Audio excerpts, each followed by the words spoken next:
Editor for Commercial Carrier Journal. I am not the expert in this field, but luckily we have two guys that are. I'm going to let them kind of go into their background a little bit and tell us a little bit about their companies. So Paul, why don't you kick us off with Starsky? So my name is Paul Schlegel, and I've been with StarskyRobotics for the last year. I'm a 33-year veteran of the trucking industry. You can't ask me tons of technical questions because I'm not an engineer, I'm a trucker. And our company, StarskyRobotics, is developed to develop a trucking company that supports the growth and development of AV technology.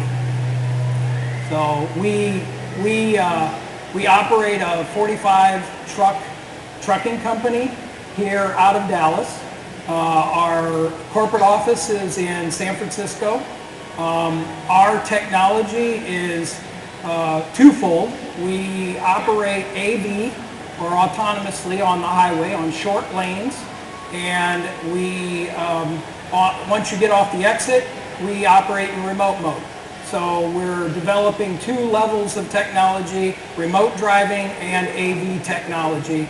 And our long-term goal is not to sell our technology to other trucking companies or to truck manufacturers. We are going to operate an actual trucking company. And Ogden, tell us a little bit about Pronto. Sure. So my name is Ogden. I'm only a 3-year veteran of trucking, but I'm a 15-year veteran of autonomous vehicles, which is about as far back as autonomous vehicle technology goes. I've worked trying to make autonomous vehicles for a while now.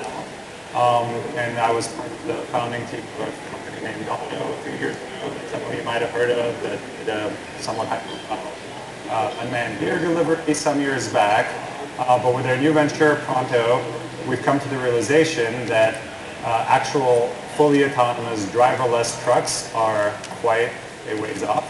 Despite 10, 15 years of heavy investment, billions of dollars, thousands of brilliant engineers working on it, I'm here to confirm to you that it's not happening anytime soon.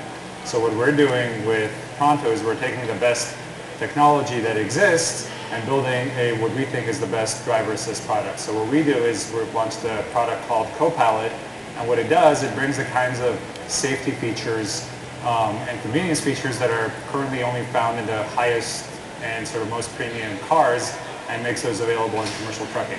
So things like full adaptive cruise control, lane centering, next generation automatic emergency braking that can actually fully stop a vehicle, all those things that have only been available for super high-end cars at a really reasonable, we think, low price point, can be added to a truck to really reduce the physical workload, the physical fatigue of truck drivers, while still very much demanding a full and active driver behind the wheel.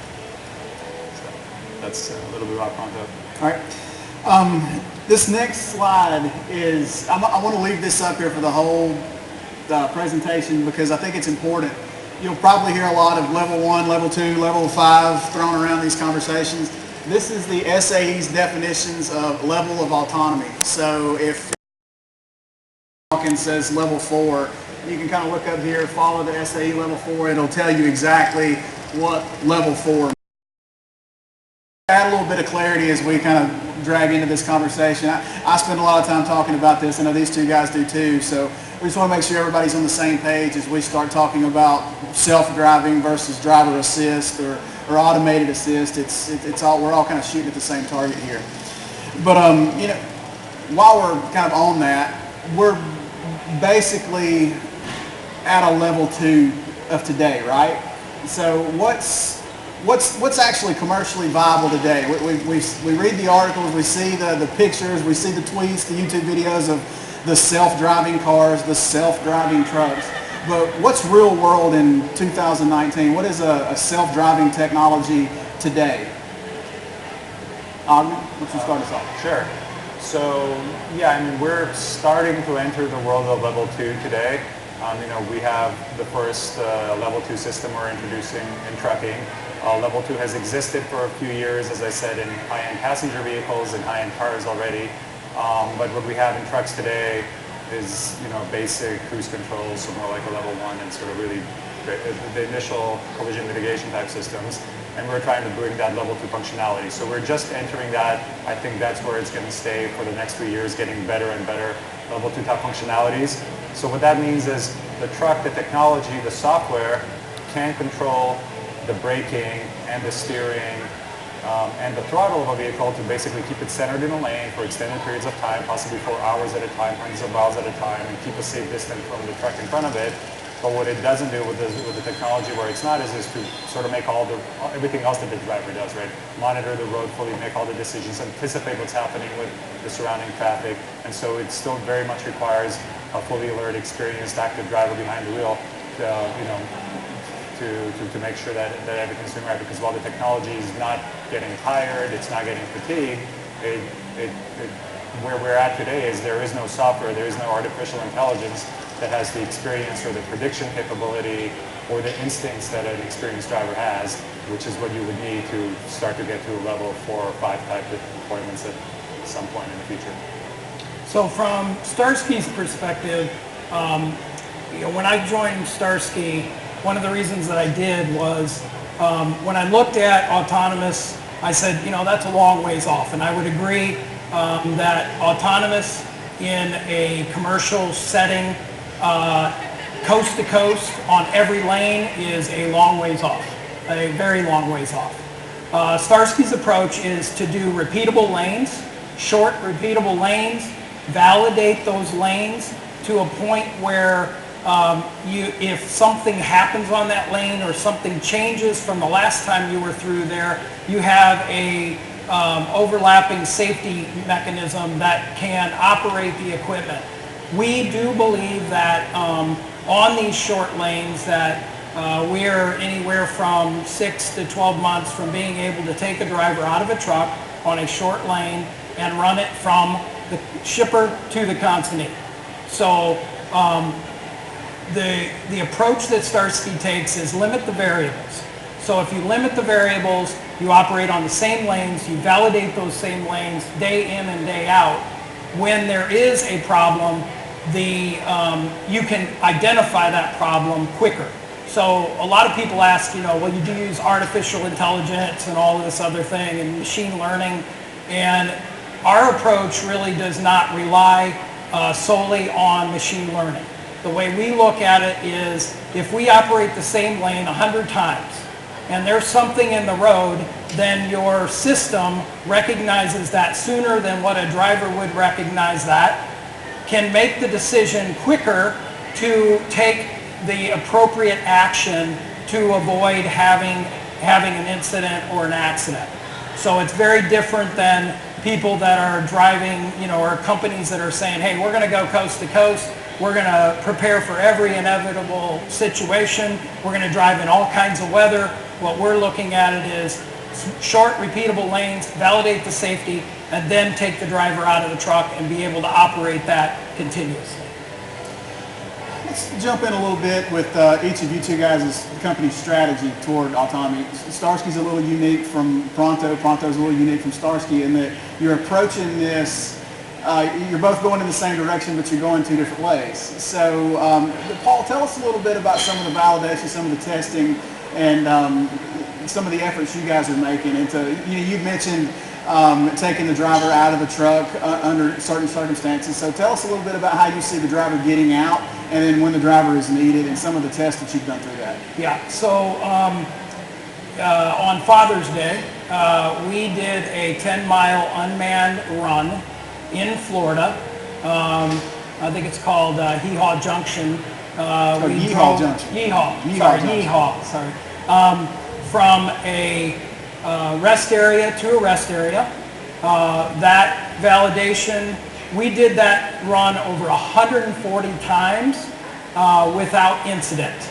And what I say by without incident, a lot of companies that are looking at the AV space are counting the number of disengagements they have. Well, we don't do that because a disengagement is an accident. So we don't want to use a disengagement for validation. Some companies are saying, hey, how many miles have you driven autonomously? Well, we don't use miles driven autonomously. We look at trips. And we say, we have to be able to take a trip from one location to another location. And if there was not a driver in that truck, nothing would have happened. Our systems have been set up to self-validate and to self-assess how they're operating. So we avoid having, issues because we also have a remote driver who is there to take over in the case of something going wrong. And if the system says, hey, there's a problem, then you go into remote mode. We did that lane 140 times, and on the 141st time, we took the driver out on a public road and drove 10 miles without incident. The driver that actually drove the truck from the rest area to the highway, he is here. He's at our booth, so you can come meet him. His name's Jeff, and he's the one that did the remote driving. And then once we got it out on the highway, that was completely with all of the technology within the truck, drove that to the next exit where he got off. How about walk us through some of you guys' technologies and how you validate that in your tech? Yeah, so our tech, I'd say, is pretty different in the sense that we do try to go everywhere. We've driven in all lower 48 states and 6 of the Canadian provinces. We design technology that will work on any highway in most weather conditions. We don't approve use right now for customers to use it in snow, rain, thunderstorms, winds, but we have done testing in that. We've done snowstorms in New York, we've done thunderstorms at nighttime in Nebraska, we've done 40-mile-an-hour crosswinds with wind gusts of 60 miles an hour in Idaho.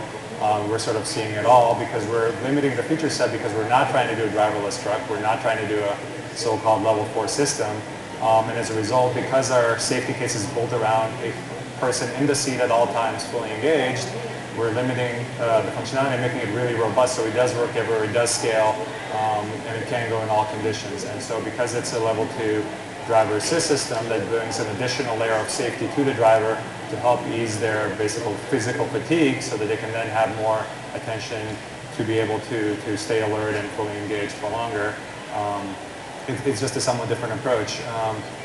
We did, and that's partially because, we think there's a basic science, fundamental breakthrough that we're still waiting for in order to actually get to a point where you could actually take a driver fully out of the loop. I realize you guys keep the driver very much in the loop remotely and for other ways, but I'm talking about entirely taking the driver out of the loop is quite a ways off. So I think as far as demos goes, constrained routes, I think still what we did with my previous venture Auto, that's the kind of demo where we delivered 120 miles on a commercial basis, with the driver out of the seat. 3 years ago was kind of ahead of its time. I think that kind of demo won't happen again for quite a while. But even that, right, we did that hundreds of times before we did that one attempt. But even, hundreds of times for that kind of demonstration for us, a driver shouldn't be crashing every 100 trips or 200 trips or 300 trips, right? Even that would be not in any sense better than a driver would be just driving the way they do today. So that's why for us it's really important to keep the driver engaged and be realistic about where the state of the art is, and just add technology as a safety layer on top, and then try to take that admittedly constrained feature set and scale it out across the country on all highways. Kind of along those lines, how do you guys see the path toward level 5 developing? Starsky's still got the human element heavily involved, and then Pronto's kind of trying to slowly work the human out of it. So what's the path to level 5 look like from a Starsky perspective? From a Starsky perspective, we are not shooting for level 5. We are looking for supervised autonomy at all times. That's why we have a trucking company. That's why we are, actively hiring drivers, because we believe that we will always have a need for drivers. I do believe that the technology will develop over time where, you can hit a button and you can make a turn, and the system will do that. But right now, that's not available. By keeping the driver engaged and, we give jobs to drivers, but the future job of the driver potentially is you get to go home every night you know, pick up your lunchbox, you go in, you check in, and you sit down, you know, in like what would be an air traffic control center. You may have 10 drivers in there operating more than 10 trucks, and those drivers then will supervise that truck at all times. So we're not moving or planning any time in the near future to go to level 5. We believe that it's important that a driver is always engaged at this point. We think it's a long ways off from level 5. I have the same question. How do you see us getting to full self-driving? Yeah, so I think it's going to be pretty evolutionary to get there. Before, you know, there's a lot of analogies made to aviation for level 4 autonomous vehicles. How does it compare to autopilot on planes, right? But right now we're where aviation was 100 years ago, right? Not where aviation is today. And so before the Wright brothers built an airplane, they first built a kite, and they built a really good kite, the world's best kite. Then they tried to build a glider and even built a wind tunnel to test the glider. And only then did they sort of slowly work their way up to an airplane, right? And it's the same thing with, you know, or the industry, autonomous vehicles are talked of as moonshots, right? But even the actual moonshot of the Apollo program, right, that built on the Gemini missions, the Mercury missions, it's all been sort of evolutionary in tech.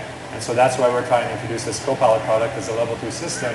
I mean, I think most of you that drive trucks, you'll agree that the features, the safety, convenience features you find in your trucks are not as good as the stuff you have even in your basic passenger cars today, right? So we got to first we got to get trucks to where cars are today.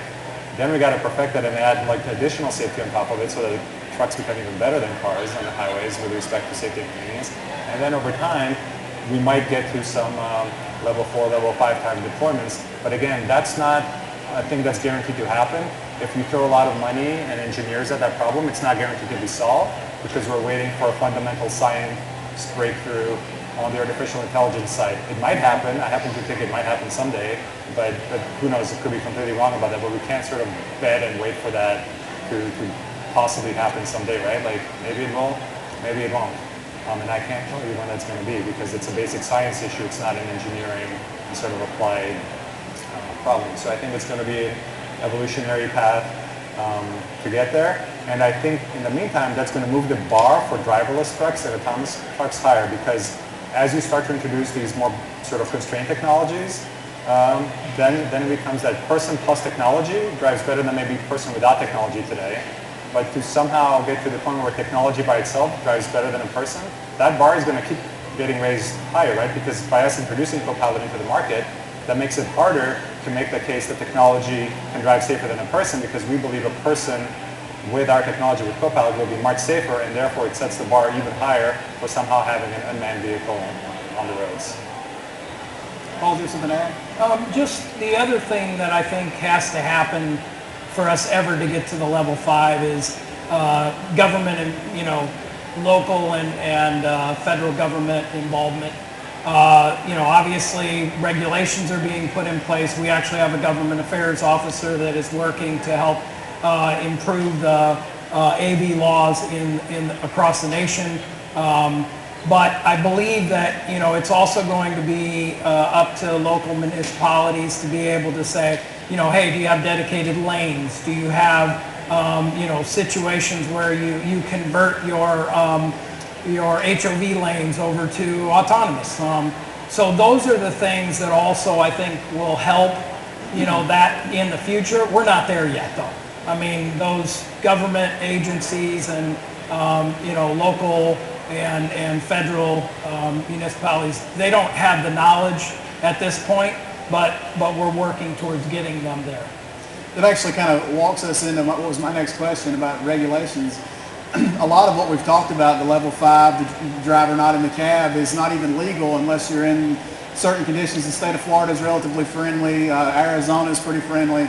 I think Nevada, California, and Michigan. But for the most part, there's 30-something states that you can't even execute a lot of new testing in. So are we at a point to where is technology ahead of regulation? Is regulation holding technology back? I mean, you and I earlier had a pretty interesting conversation about regulations, kind of where we are. So you know, what are your thoughts on how technology and regulations are they butting heads? I mean, I certainly don't think they're butting heads today as far as driverless type deployments because the technology is not there, right? So yes, you can't go driverless in most states, but there are states you could. I mean, you could do it in Texas, actually. You could do it in Colorado, the states that you name. But the point is, it's not ready. So I think there's a tendency sometimes in the industry to say, you know, if the regulations were in place, you could go driverless. And I'm not saying that's what you're saying. And I wish sort of sometimes that government would sort of call our bluff and our bluster and be like, oh, okay, go ahead, 2 thumbs up. If you can do it, go for it. Like, put it out there. I don't think anybody would actually be able to deliver it. Suddenly, FMCSA, DOTs across the states were like, do it. Give me a regular, commercially viable, I'm not talking about a demo, like an everyday type repeatable operation. I don't think any of our companies could step up and do that because the tech's not there. So I think the regulatory challenge is going to be important. I agree with you on that. I think it's important to think ahead to those things. But I certainly wouldn't say regulations are blocking anything right now because I think, if anything, let's put it this way, the marketing departments of our companies are years ahead of where the engineering departments are. And so that's not the regulators. Yeah, so we operate in the Southeast, and the Southeast has been somewhat friendly to autonomous vehicles. Obviously, Florida, at this point, you can take a driver out of the truck and you can operate the truck without a driver. Texas is also one of those states that you can. As I mentioned, we have hired a government affairs individual that works on helping states to understand autonomy so that they can draft bills that are safe and that can be accepted by those individual states. I would agree. I don't think we're at a point where we're really butting up against any government agency. In fact, when I was in Alabama, we met with all the state legislatures, and it was very interesting because they just put this invite out for the Transportation Committee, and out of 40-some state legislators, we had 20-some that showed up. So they're very interested in helping to move this forward. Our approach as StarskyRobotics is that we want to be able to operate repeatable lanes in Texas and Florida because those are the states that have been very open to it. Repeatable testing.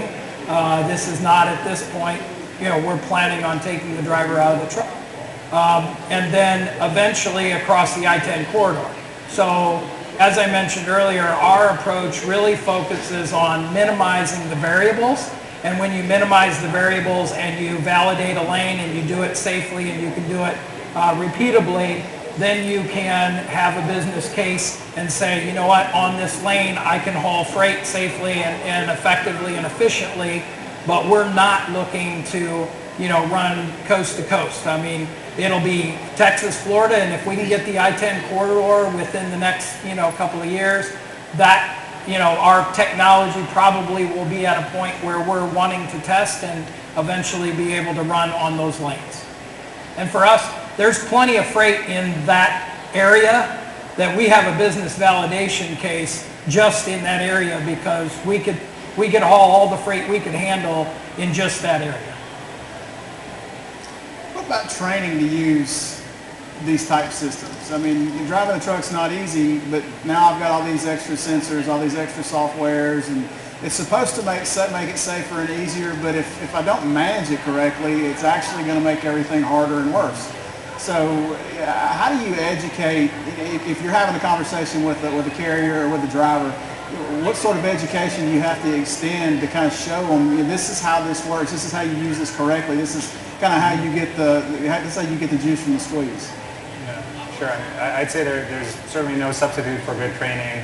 You definitely need that. So a lot of our training actually has to do with what our system does not do rather than what it does do, because it's pretty intuitive. You can quickly understand that, hey, this does do the steering and the braking and the throttle for me. It'll keep us safe in the lane. But it's, again, you don't want people sort of over-trusting and pretending they have a robot truck before they actually do, right? And taking a nap or getting out of the seat or doing anything like that, right? So our training really emphasizes the limits of the system and responsibility there rather than what it does. I think, you mentioned adding more sensors, making it complicated. Again, our approach is you got to minimize all that, minimize the hardware, minimize the new sensors. All we do is we add one camera that's forward facing a computer, and we treat it much more as a software problem rather than a hardware one where you're adding a lot of sensors. So you have to be really, we think, hardware light and software heavy.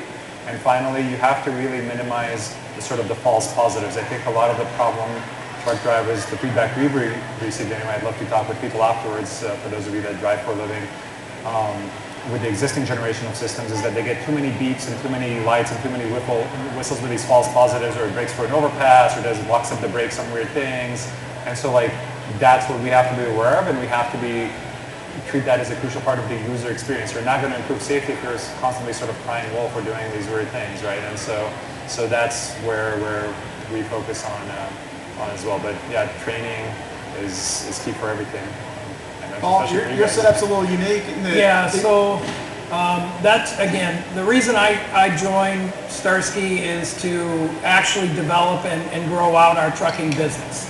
So with my experience, I was 27 years with Schneider, had operated in various safety functions, training functions. I set up the CDL program for third-party testing for Schneider, worked for Stevens Transport here in Dallas for 4 years on their executive team, and was a part of the safety programs that they had over there. And then I worked for Roadrunner, and all of those companies were very, very safety focused. So me coming into Starsky is about developing, first of all, a safe trucking company with safe drivers. So, bringing in the right drivers, those drivers that have a good safety record, that are going to operate your equipment in the proper way, validating them by letting them drive in a regular over-the-road operation so you can see how they perform, and then at the same time, equipping your trucks so that you also know that you're not going to have issues with the truck. So we operate every truck before we turn it into an AB truck.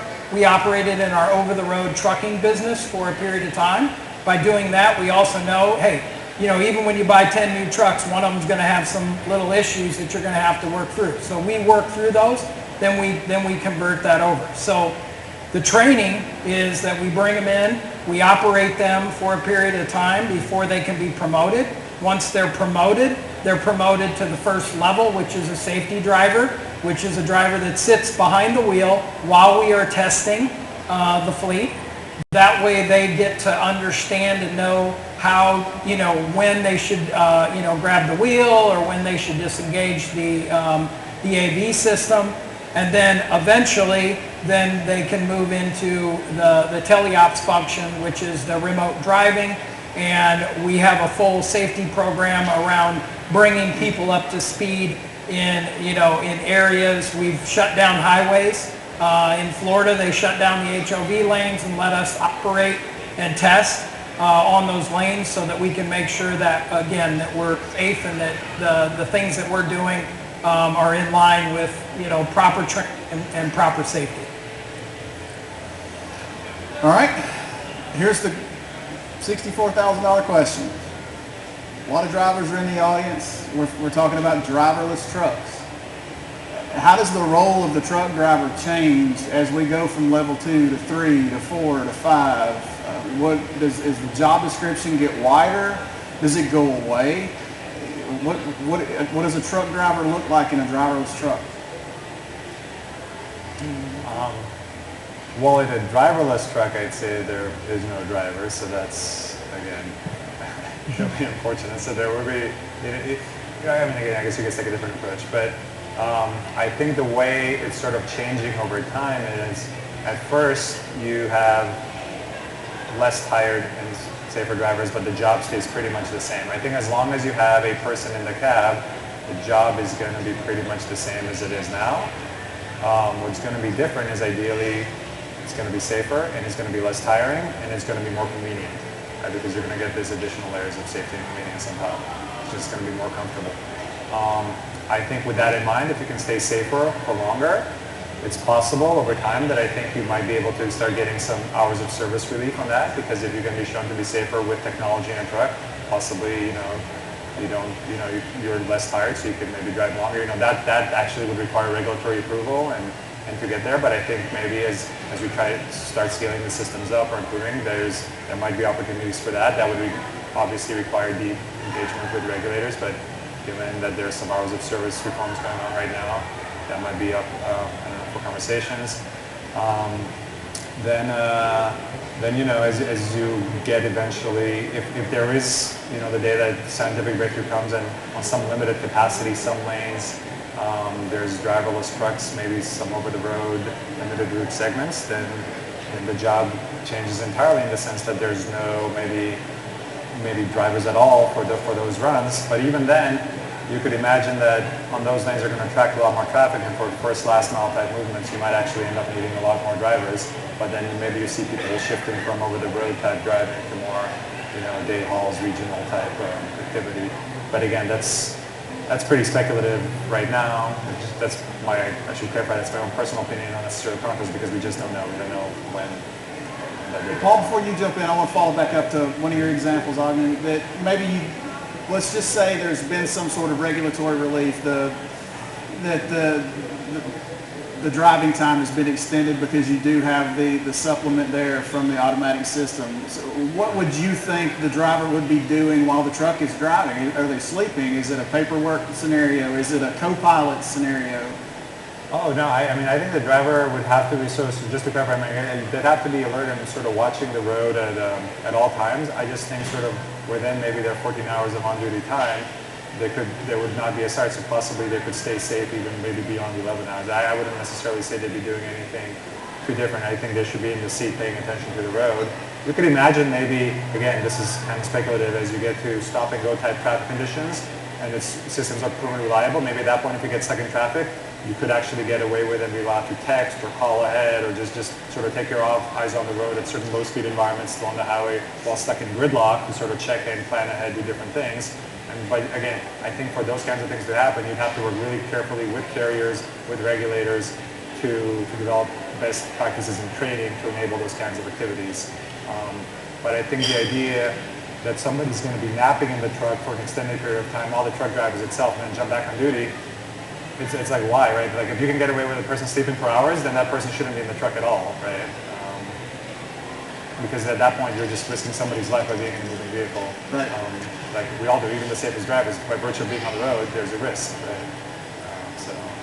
So I don't think anybody will be napping. Hopefully not. This is the problem. This is why training is so important, right? People sort of misuse, even you see the videos, right? I'm not going to name any brands with car companies, but you can guess, right? People take YouTube videos of themselves doing crazy things in cars that are not actually self-driving that they should not. All right, Paul, sorry we pivoted there just a little bit, but no, that's fine. Kind of, how do you see the role of the truck driver evolving? So first of all, Starsky was founded 100% on improving the life of the driver. Stefan, he did an internship in logistics, and his comment was, this is insane.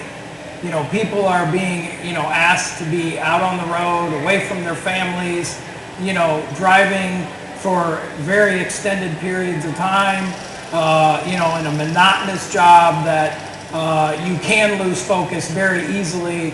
And his approach was, hey, we've got to find a way to provide a driver a job where we can take them out of the cab of the truck.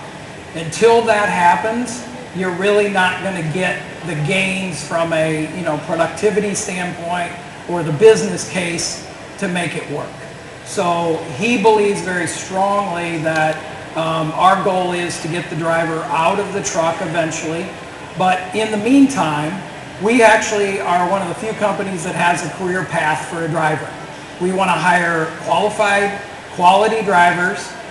After 6 months, of them driving with us, they've got to have at least 2 years experience, but after 6 months driving with us, they can become a safety driver.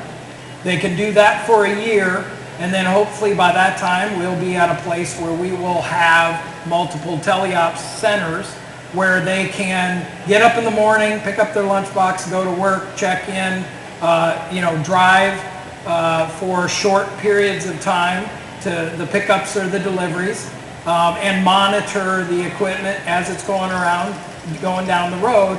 So their job will become much more of a job where they go to work. Plus, that job appeals to the millennial crew that everybody knows you can't hire right now.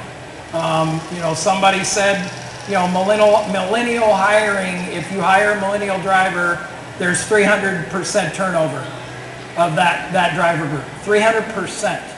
So you look at, somebody also told me that for every, you know, 50-year plus driver that decides to leave the industry, that driver that has 10 years experience takes 100 drivers to replace that productivity of that driver in 1 year. And if you don't believe me, just ask any trucking company out there. They'll all tell you, we can't find drivers. We can't find good drivers. It takes us 10 drivers just to get somebody to keep the truck moving for 6 months. So it's a big problem, and we believe the only way to get to the level that we want is to get the driver out of the cab and to give them a job that they can go home to their family every night. All right, we've got about 10 minutes left. I'd like to open up that last 10 minutes to audience Q&A. I think you guys have probably got more questions than I do. That would be grounded in some real world experience. They'd probably be more interesting than my questions. But I've got several more. So, you know, if anybody has any questions, please raise your hand. We've got a couple of mics walking around. We'll be glad to take them.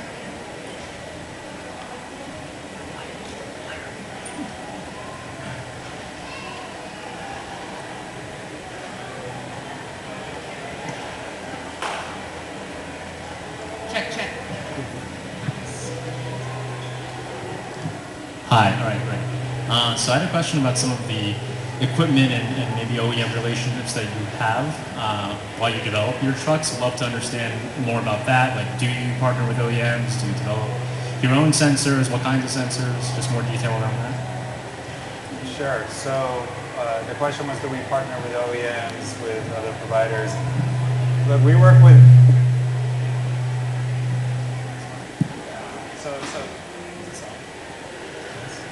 Hello. Mine is on? All right, cool. Yeah, so you know, we're willing to work with everyone. Like, we are a software company. We develop software. We're not in the business of building hardware. Pretty much everything we buy is off-the-shelf component. You know, I can't sort of speak specifically who we work with, but we're not in the business of manufacturing vehicles, certainly. We're not in the business of doing hardware, nor are we even in the business of running our own trucking company, right? We're not a carrier. We are a technology provider, we're a solutions provider to carriers and to owner-ops. So we have to work with others. Our software is platform neutral. The same thing that we can run on a Class A tractor, the same computer and the same camera that enables a Class A tractor to do the steering, braking, and throttle is the exact same one that we run on a Toyota Prius, for example, when we do some of our testing on light passenger vehicles. So we're very platform neutral. But you know, we're happy to partner. I think there's, you know, your question about OEM, I think it makes sense over time. For, you know, right now our product is an aftermarket product. We are happy to work with folks to develop and potentially offer our system as maybe when you spec your trucks to be able to select our system to be included, you know, off the line if you're buying a new truck. So we're mostly neutral. So our robotics operate over top of any current safety systems of the truck manufacturers. So any of our trucks can be operated by a driver, or they can be, any of our autonomous trucks can be operated by a driver or autonomously. So we try not to interfere with any of the current safety systems that are in a truck. We actually work over top of the current systems.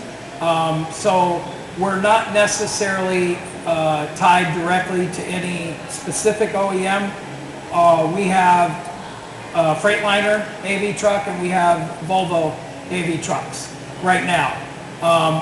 As we move into what we're going to call much more of a production or manufacturing stage, we are looking for partnerships for the manufacturing piece. Because in order to put it on 100 trucks, you got to build the same model and be able to put it across those, and we don't have the manufacturing capabilities to do that. So we are looking for those types of partnerships at this point. whether that's an OEM that is interested in working with us to gain equipment and put it on the trucks, or it's somebody that is you know, a manufacturer that can put the equipment on. So, but right now we're not reliant on those relationships.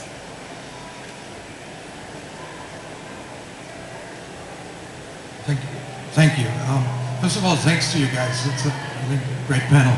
A question for you, specifically for Starsky, maybe also for Pronto, but how do you differentiate to your customers? And do you have pixie dust that you sprinkle on a, you know, on an RFP where you say we do something differently, or do you compete like everybody else? I mean, is there any other differentiation than you would have if you operated a non-autonomous fleet of vehicles? So the way we operate, again, is right now we have a regular trucking company. So that regular trucking company, we have preferences in certain lanes and certain areas that eventually could be autonomous. We put regular drivers on those. We will put autonomous trucks to test on those lanes with a driver driving and gathering data. And then we validate which lanes are going to be best for us, and then we work with broker relationships. So we have multiple broker relationships. The second part, or the third part of kind of our technology is we are looking to eliminate a sales function and a dispatch function within our company. So the goal is to work with multiple brokers with open API and be able to automatically dispatch a truck by putting our preferences in and selecting freight. So when, you know, we will not operate a lane without a driver in it on a lane that a customer doesn't know about it. We're very, very transparent in that. We do test on lanes, and if we are testing on a specific lane, we talk with the broker and the customer to make sure that they are okay with us testing on that lane. And we've really not had any issue with people being okay, because when we're testing, you have a remote driver and you have a driver in the truck. I guarantee that truck's safe. So plus we get a terabyte of information every 2 days on every autonomous truck. So when when your insurance provider asks you to plug that little USB into your car so they can see how you drive, we can pretty much validate how that equipment is operating better than anybody in the industry at this point. Yeah, I mean, we're not a carrier. We're not running a trucking business. We tried that model with Auto, which again, as far as demos and visions with a previous venture, as far as what a driverless truck could be, we tried that. But like you said, it was the idea that sort of sprinkling some fairy dust and being the magical driverless carrier was going to teach us how to run a trucking company when we were experts at software in a Silicon Valley tech company. That was sort of not workable in the long run. And, when we did the automated brokerage thing too, I mean, Auto also, Uber Freight, what's today called Uber Freight, is also part of Auto. We started that business as well in conjunction to run sort of a magical carrier that wouldn't have drivers and would automatically book all the loads. Uber Freight wound up being a great standalone business that's still going today. I think we have a booth. I'm still a happy shareholder even though I don't work there anymore. But the idea that sort of we decided to play to our strengths, right? Our strengths are software, making great tech, making great safety tech, not being a carrier. And so we don't do that. Well, we've got enough time for one more. Betsy,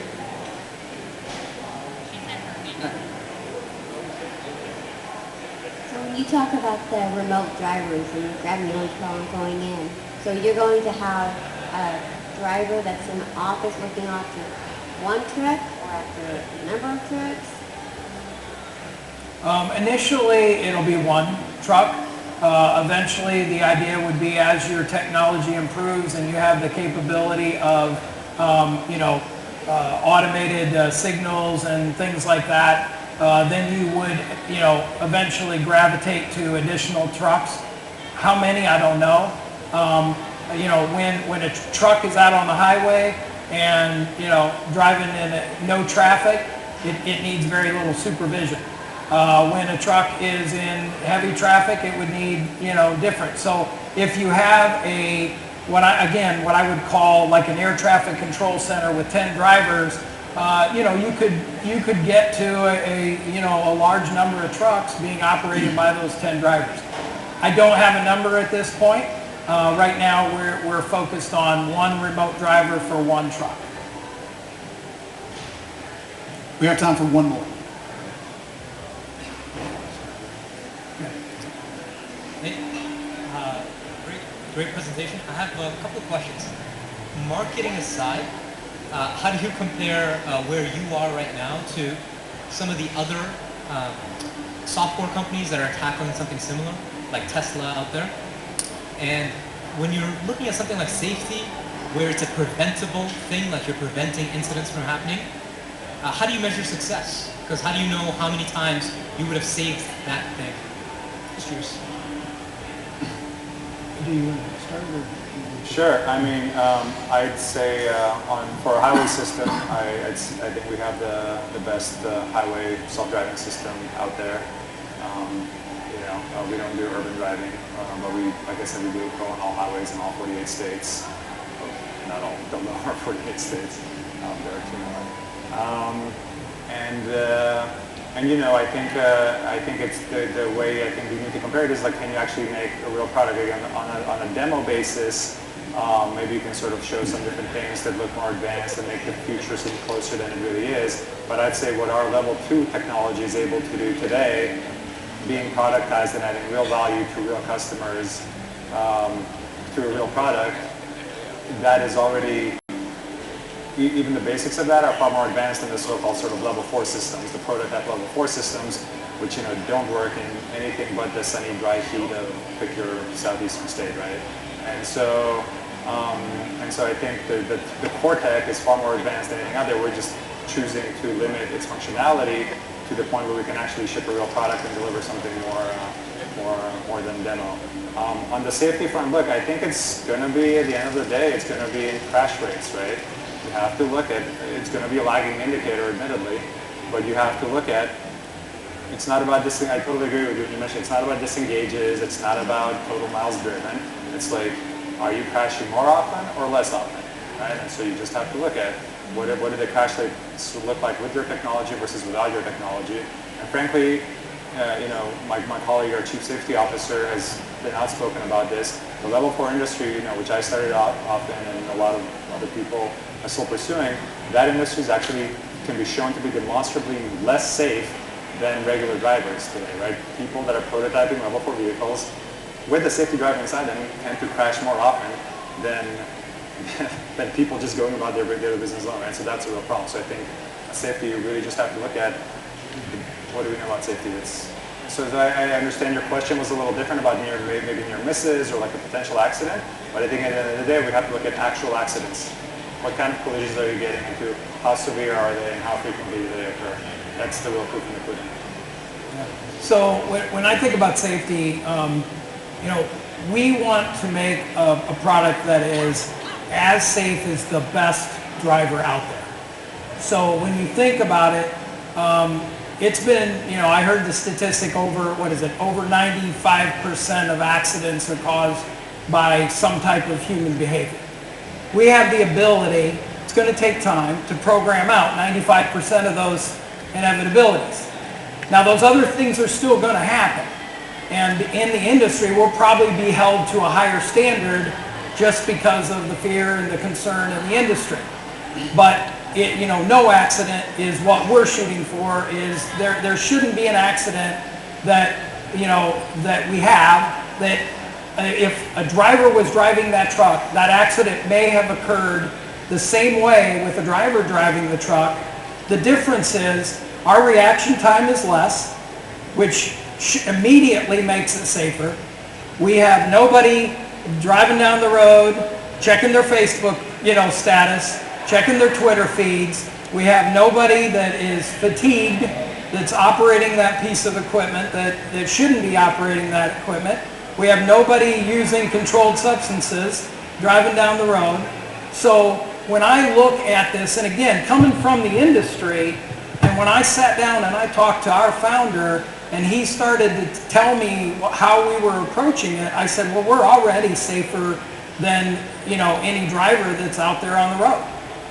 Are we going to have incidents? Yes, we're going to have incidents. But I agree wholeheartedly, we should have significantly, and I mean significantly fewer accidents if we can program out 95% of the behavioral issues that cause the accidents on the road. We can be in the right lane. We can travel at the right speed. We don't have to change lanes because we're in a hurry because we want to get home. All of those factors, to me, say that AV will be a safer option for the industry as a whole. You got to make sure your remote drivers aren't doing that either. Yeah, that's you can't true. have your remote drivers texting and checking. Yeah, that's true. But much easier to control, yeah. Much easier to But I mean, I think your point is well taken. I just want to say, like, the 95% human error, that's not all truck drivers' fault, right? Like, that includes human error. Most of that human error is four-wheelers doing weird things about trucks, and then the trucks wind up crashing. So the software has to mitigate. It's not really about fixing the driver. Like, the solution, like taking a truck driver out of the truck does not automatically fix the entire 95% because a lot of that is due. So the software has to ameliorate and anticipate and fix for, like, the weird behavior of the cars around your automated truck, not just sort of fix the problems that the truck driver themselves might have caused, which are, you know, only a fraction of the 95%. Yeah, and adding on to that, their technology is designed to do that as well because, again, human behavior is, you know, if I see something in the road, it takes me 3 to 5 seconds to recognize and react to that thing in the road. The systems that we are creating are designed to do that much faster. And, you know, there was a study recently about crashes with cars that have sensors to keep them from running into other, you know, cars. And they have proven that has significantly helped, you know, four-wheelers to keep from having rear-end collisions.